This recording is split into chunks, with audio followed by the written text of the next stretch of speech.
Welcome to the Morning Update. I'm Erin Roan. Tributes are flowing for Australian music industry icon Glenn Wheatley following his death at the age of 74. Wheatley rose to prominence in the late 1960s as the bass player with the Masters Apprentices before going on to manage John Farnham. Music journalist and friend Paul Cashmere says he was a key to Farnham's success. Glenn Wheatley put John Farnham in as the lead singer of the Little River Band. Took him to massive international success.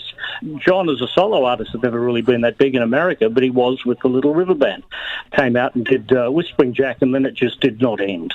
Former New South Wales Premier Gladys Berejiklian insists she has no recollection of sending a text message to a senior Liberal MP labelling the Prime Minister a horrible person. The text was revealed by a journalist during Scott Morrison's first press club address of the year. She's since released a statement insisting he has her strong support. A supercell storm has ripped through southeast Queensland overnight, leaving up to 25,000 homes and businesses without power. Logan, south of Brisbane, was the worst hit. The Weather Bureau says it was quick but severe. The cleanup is now underway. A study in Denmark has found the Omicron subvariant BA2 is 33% more infectious than the original strain. A number of cases have already been identified here in Australia.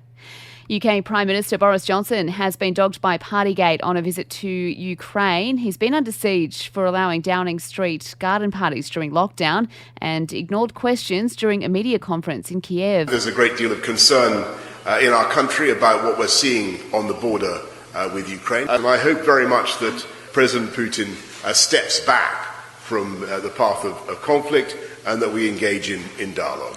The Russian leader has accused the US of ignoring Russia's security concerns about Ukraine joining NATO. In sport, the Socceroos have drawn with Oman 2-2 in their World Cup qualifier. It is a blow for their hopes of automatic qualification.